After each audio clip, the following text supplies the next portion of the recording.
Our next speaker is Michael Kirchoff from Penwell Publishing, so let's welcome him. Okay, so how's everybody doing today? Enjoying the session. There's been some great sessions this morning, and really enjoyed it. Thank you for the opportunity to talk to everybody today. I really appreciate it. So, just a brief overview of who I am, Director of SEO and Product Support. I'm responsible for kind of an eclectic range of things at our company. Even though our company is about 750 people, I kind of have this weird mix. I basically do everything that nobody else wants to do, which is kind of nice in a way in some things. But essentially, I'm directly or partially directly, it's shared responsibility for search engine strategies, social media strategies, content strategies, as well as I have a QA team, training team, so on and so forth, right? It all kind of relates at the end of the day, though, because it's all about quality in our websites and ultimately delivering our content to engage them, to get them to do things that we want them to do. All right, so just a brief history about Penwell. I'm sure everybody here is familiar with Penwell, right? Yeah, no, right, okay, exactly. Okay, so who we are, we have 7 global offices worldwide. We're based out of Tulsa, Oklahoma, which, has anybody been up to Oklahoma? I can talk like that if I need to. All right, good, a few of us, okay, good. So we produce magazines and conferences. We have 60 conferences worldwide on 6 different continents, 118 websites serving 10 different industries, and we produce roughly 12,000 plus unique pieces of content every month across those 118 websites. And of course, like everybody here, I'm sure you have ample staff to accommodate your SEO needs, right? Everybody has ample staff, right? Everybody has a bunch, right? Okay, so I've got 2.5, right, to cover 118 websites. That's just a little bit challenging. So what I want to talk to you guys today is basically building out strategies in terms of search and social, as well as content at scale. So what drives our business? Just like Julia said, we are publishers. We basically sell audiences, to our advertisers, right? I mean, that's the thing. Content marketing is such a buzz right now, it's great. Everybody's learning what publishers knew hundreds of years ago. If we create great quality content, we can reach our audiences with our internal network and then expand our audience reach, and then ultimately we can drive conversions, whatever that may be, and sell our audiences to our advertisers. It's email marketing genius, and I love it. It's so much fun. So I want to start off with this basics. I mean, this is very, very basic. I'm sure most of you would understand this. In order to have an effective enterprise strategy, we really have to have a strategy formation around our content. That starts with really measurable and defined goals. Outside of that, it's looking at how we're going to measure those goals, and then ultimately coming up with who and how we're going to deliver it. So we kind of follow a simple 3-step process at the enterprise level, and then we scale it down to each individual website, those 118. So essentially we're looking at, what are we trying to achieve, the short-term, long-term goals, where we stand today, constant auditing process, and how we're going to get there to achieve the specific goals. And again, you can take this at the broad aspect and then tailor it down all the way to the campaign level if necessary, and we often do. So I'm just going to cover these very quickly. When we look at setting measurable goals, for us, it's looking at increasing our conversions, getting more out of our content. We want, as Julia was saying, we want to increase the page views per visit. We want our content lifecycle to be expanded so that because we have smaller staffs, that content works harder for us. It's smarter, right? We're trying to increase our traffic to support our ad revenue. For our event sites, we're trying to increase our registrations. We do have a few properties that sell books and a few other data pieces, so in those cases, it's a little bit more of a direct conversion. Our second measurable goal is looking at audience expansion, and that's looking at our existing, our own media, as well as looking at our opportunity in terms of audiences. And then, of course, like I said, expanding our content lifecycle, which supports objectives 1 and 2. So let's look at the audience, or the actual way we do our audits, which is the second thing. First of all, we take a look at who our audience is, right? It all starts with quality content. If we understand who our audience is and what problem we're trying to solve for them, it gives us some insights on how we can better reach them. Ultimately, that gives us the information around topical coverage and performance, what to cover. What's best performers, existing and in opportunities in terms of trends. We look at different content types or assets. What's working the best? Are we getting more engagement from video, or do we have slideshows that are actually getting the 40 clicks per visit? And how does that interact with our advertising model? Taking a look at all of those that are most effective, and then also emerging trends like, I think infographics, obviously everybody knows about that. We're a little behind the times. It takes B2B to catch up a little bit, but we're starting to dip into that area. And then it is about the content velocity, or the amount of production that we're trying to achieve in order to keep Google got its favor, but also to make sure that our audiences have information when they want it, okay? So in my world, in Penwell land, what that means is I have to communicate out to all of my minions, right? So when I have the little picture of the little guys, that's kind of a reoccurring theme here. I'm not going to show you them very much, but honestly, in my world, to scale our business out to make sure that we are achieving our goals, I have to train people to essentially, people that are traditionally editors, to become SEO minions, to become social media minions, to become better at audience development, right? That means accurate reporting on performance. So basically, we use a lot of the same tools that Julia had highlighted. We use Site Catalyst and a number of other things. We basically generate a monthly report that I can pull in for every one of our web properties, and I can see down to the very topical level, because we have architect our websites on topics, the actual performance of specific articles and their content types, right?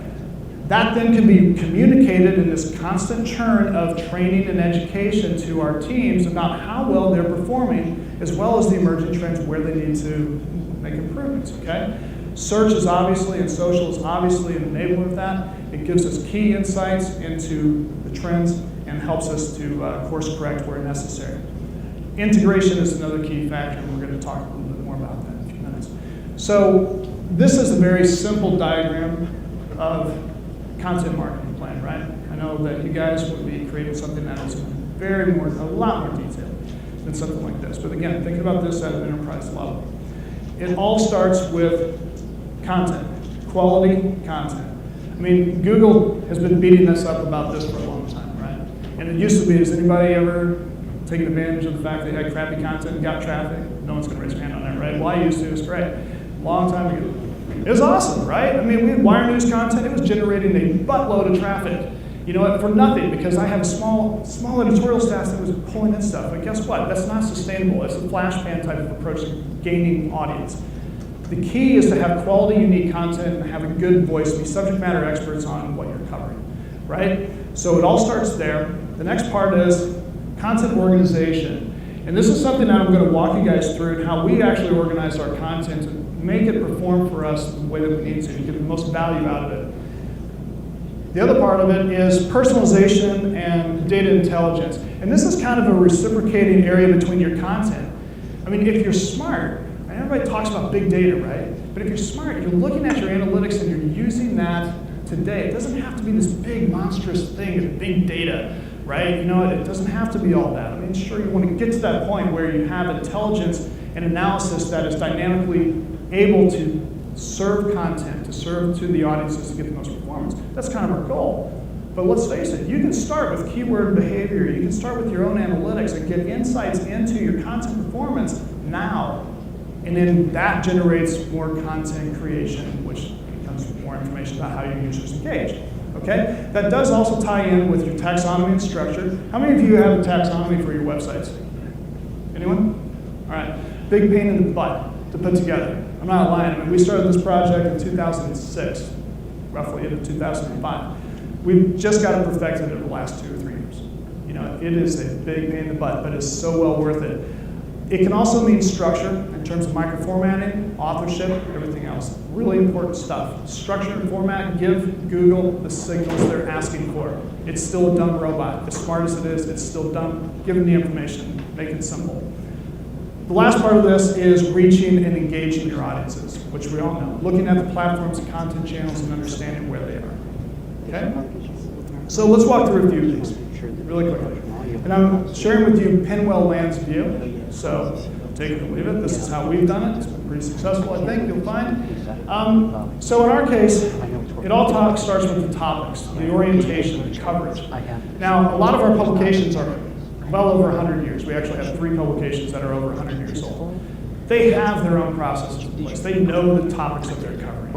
What we did then through our laborious process of gaining our creating our taxonomy is we collaborated with the editorial teams to release the coverage that you have. We ultimately took that back into keyword, matched it to keyword search behavior to make sure that the naming conventions of our taxonomy aligned, right? So from that, this is an example of one of our websites, penenergy.com, which serves the oil and gas as well as other power generation sources website. You can kind of see at the very top level, we've got oil and gas. It's kind of very broad, right? Very broad topic, but that's the nomenclature for it. It actually does have keyword value. And as you go down, we've got into what we call a second tier or a subtopic in this node. We have exploration and production, which is a subsection of oil and gas, and so on and so forth. Each one of those ties back to direct search behavior, and each one of these pages is then crafted with the content around the end user to give them what they're looking for when they hit this page, right? We've also built our ad model to align with our topics so we can sell the audiences to our advertisers as make a little bit higher match, so their CTRs go up, which is important. I think one of the presenters earlier today was talking about the next click, right? It's like what happens after the click. That's really important. It's like how effective are we once we deliver this content, okay? Now, the next stage is really looking at content tagging.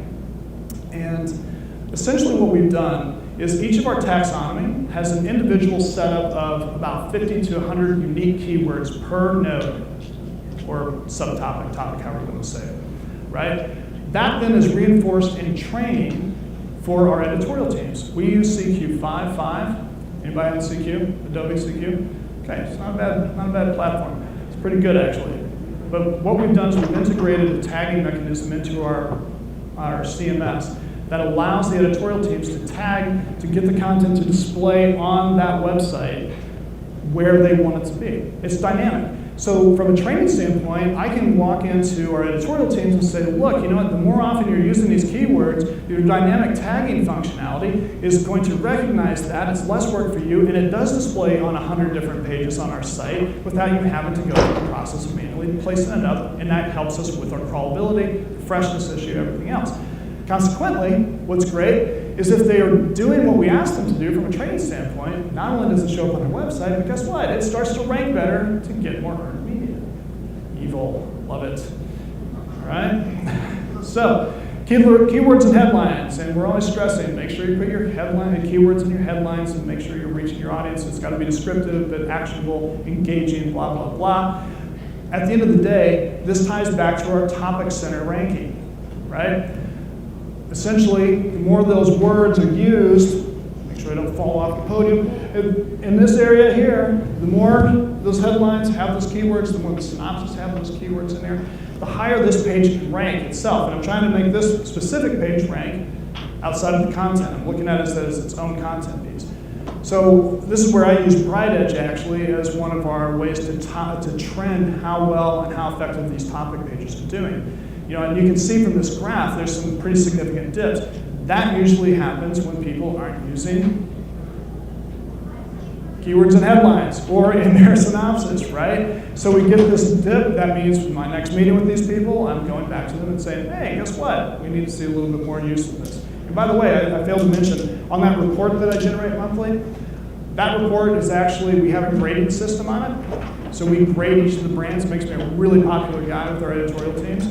Really popular. It actually goes to our CEO every quarter, and I have to do a big write-up and thing about it, and then he beats up our publishers about it if they suck.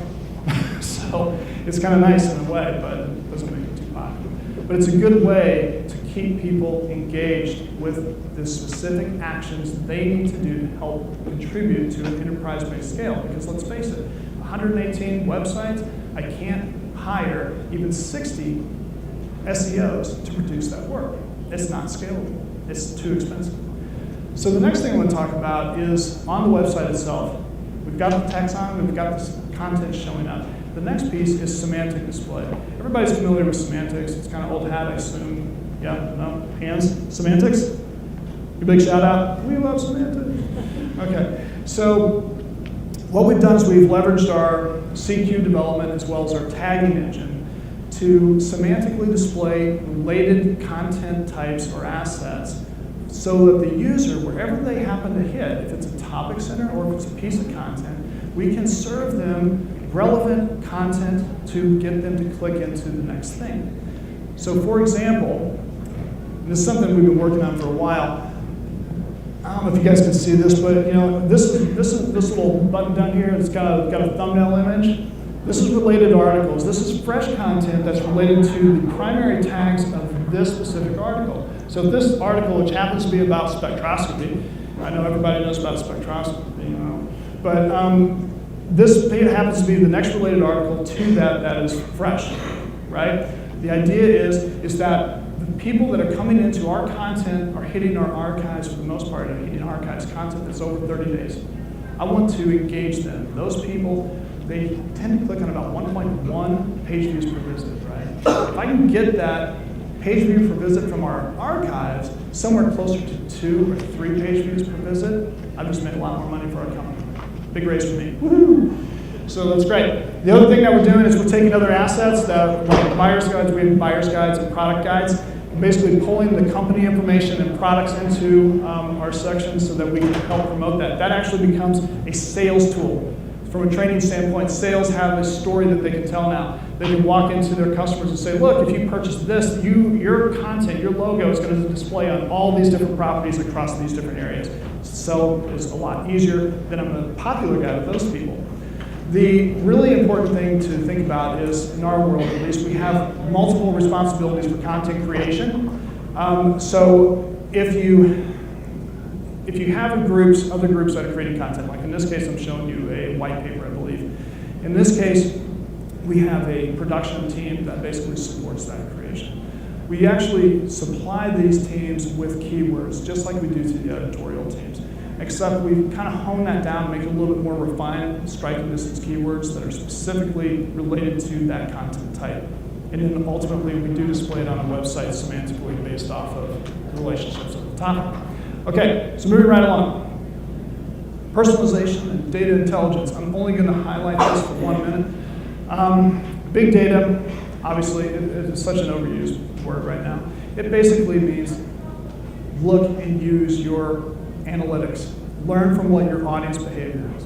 They're engaging with your content, benefit from that. Make it something, use it for something for the creation of new products and new content. Ultimately, we are working to get toward dynamic content serving, right? Based on the audience behavior, based on the content type, based on their history and social, their sharing, whatever they've done. It can be a big mess. We've got it pretty refined. I think it's going to be very successful. But it's got to be an ongoing thing. You can't just take one snapshot and say, okay, this is enough, and walk away. It's got to be something that you're doing on an active, consistent basis.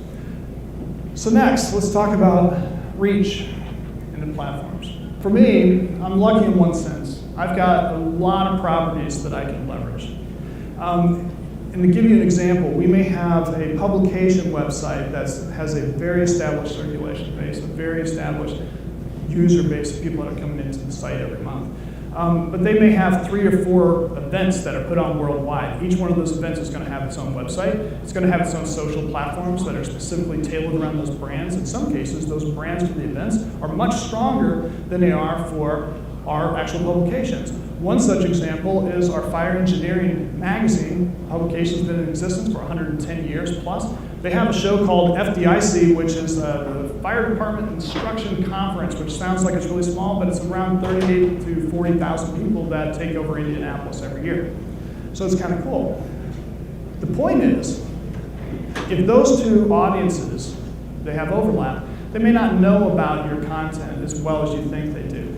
So I have an advantage where we can basically, and you guys do too to some degree, I'm sure, take advantage of the assets that you have, the channels that you have at your disposal to reach your existing audiences, your own audiences, while simultaneously trying to reach your earned audiences. So you've got the websites, you've got search with your internal search engine as well as organic and external social. In our case, we've got multiple accounts for each platform, newsletters, apps, print, broadcast, whatever that may be. The point is that you want to diversify this content, make sure that it's where. So I'm going to give you one example. And we're almost done, I swear. So one example of a recent content strategy. Remember our little funnel example? Basically took that, plopped it into one specific campaign. In this case, our goal was to help bridge the gap between and the awareness between our events and our publication websites. Taking advantage of our existing audiences to make sure that they are aware of the event, but also some of the other lead gen type products we have on our website. So we came up with a Projects of the Year award, which is something that they give out at their conferences every year. We basically created this content, made it really optimized, put it on the website itself. We then duplicated that content and shared it on this website, and actually they had like 3 other ones that were corresponding with it at the same time. Placed them all in there, made sure that we put in the right canonicals and stay in Google love and keep us out of Google jail. But the point was expose this to our own audiences and to make sure that we were driving some of our conversions. Then we had unified messaging that's slightly tailored to each of the groups. So the editorial teams put the slideshow, in this case, about the awards onto their website. They then blasted it out to each of their specific platforms. We had messaging that basically had search keywords that we were targeting as well as hashtags. And then we were calling out to, with that, Hydro Detect Brazil, calling out to the other social channel with this message, slightly changed. We did the same thing on the event side, where the event marketer, a few days later, blasted out. I think you were highlighting timing. So a few days later, we blasted out this way, pushed it back over to this side, right? So engaging the audiences when and where they are. We then took that content, they put it into one of their e-newsletters, which we produce weekly, some of them daily, went to the app. They're going to do a write-up, I believe, in one of our print magazines as a follow-up to push people the other way. End result, we've driven about 5 times more page views and some click-throughs than we have ever with that type of content. And we're still in the middle of that study. So it's already widely successful. So by taking this approach from an enterprise standpoint, what we've been able to accomplish so far with Penwell is basically an average of at least 35% growth every year in our organic search traffic. The sum total is about 968%. So I'm very happy with this at this point. Because of our work in social media, because I basically pinned the initial one and have a big stake in the game, we've been able to work with our groups. We've expanded our audience footprint and social from about 442% over just the last year. Right? So some of our challenges that we end up with is 118 websites, trying to get stakeholder buy-in. We have multiple groups that are responsible, so the communication is a big deal. We have different teams that touch content at different points, and their competencies and their engagement, quite frankly, varies very significantly. If some people that are just traditional journalists, God love them, that's great quality content, but you know what? A lot of times they do not want to do what we ask them to do. So it's kind of this balance. Workflows and development cycles are always part of the challenge too. A few takeaways. Organize your content. Let it work for you. Create quality content. Make sure it's optimized from the beginning so that it expands the content lifecycle. You can take advantage of archive content and getting that long tail queries over time. We still have content that ranks well from 2008. We get traffic off of it every single month. It's great. Free money. Display content, leveraging semantics. I'm a big fan of semantics. I've seen the CTR. It's unbelievable. Get into it if you're not doing it already. Promote your content to your existing audiences while you're trying to capture new and attracting more. And then get prepared for big data. It's coming. And honestly, it's going to be to your benefit.